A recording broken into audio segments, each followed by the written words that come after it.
Welcome back to the Lights Out podcast, bedtime stories for boys and girls for when the lights go out. Good evening, boys and girls. Are you ready for bed? Are you all wrapped up and ready for another Lights Out bedtime story? Good. Well, tonight's story is called The Magic Rabbit by Annette LeBlanc Cate. Here at the Lights Out podcast, our mission is 1,000 ad-free stories forever for boys and girls around the world, and we're a third of the way there. I'll leave that in there. We have over 300 stories right now, and we're gonna try and do a story a day for the whole of 2021. That means we'll be 2/3 of the way there by this time next year. How amazing is that? And so a big shout out goes to all of you who are liking, subscribing, thumbs upping, hearting, and especially those who are leaving some reviews. I don't know how to do it. Maybe your dad does. And so, that's enough of that. Let's get to the story, which is the main thing, right? That's right. Let's just have a story and go to sleep and dream some fantastic dreams and then wake up and talk about it tomorrow. Like, how cool is that? Tonight's story, The Magic Rabbit by Annette LeBlanc Cate. Once upon a time, Ray and Bunny lived together in a tiny apartment in the city. They were business partners. Ray was a magician and Bunny was his loyal assistant. They were also best friends and they did everything together. Every Saturday, Ray and Bunny took their magic show downtown. But one Saturday, the sidewalk was a little more crowded than usual, and just as Ray said the magic word and Bunny was about to leap from the hat in a spray of glittering stars, crash!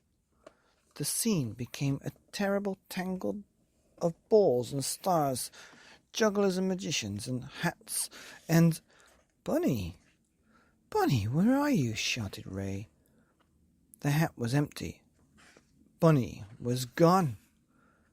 Meanwhile, the juggler's yipping pug was chasing Bunny down the sidewalk right into the busy street. Cars, horns blared, bicycle bells rang, people shouted at Bunny, dodging in and out of the traffic. At last, Bunny made it across. He was safe now. But where was Ray? All Bunny could see were legs and feet. Maybe if Bunny followed them, they would lead him back to Ray. The feet led him to a beautiful, cool garden park. It was a wonderful place for little Bunny, full of squirrels and frolics, with a little bits of pretzels to nibble on. But no Ray. As the sunlight faded away, so did everyone else, and Bunny was all alone.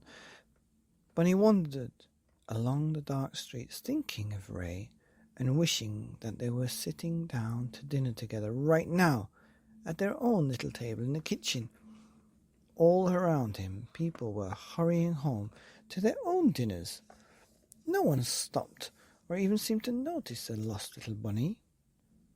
Bunny hopped along a little further and slipped down a dark alley to rest. He was tired and hungry and missed Ray terribly. A tear rolled down his nose. His nose twitched. Then his nose twitched again. Bunny smelled something good to eat. It was popcorn, his favorite. Bunny got right to business. As he was nibbling, he noticed something shining among the kernels. Glittering stars. Lots of them. Bunny followed the path of stars out of the alley, along the streets, up a hill, down some stairs, and through the subway station, all the way to his very own hat. The last train of the night pulled away. Only a magician and his bunny assistant were left on the platform, but two old friends never mind walking home together. The end.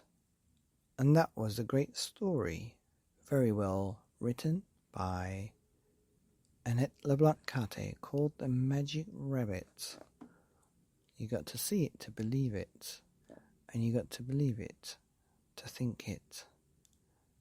Here on the Lights Out podcast, bedtime stories for boys and girls, for magic boys and girls like you. Good night.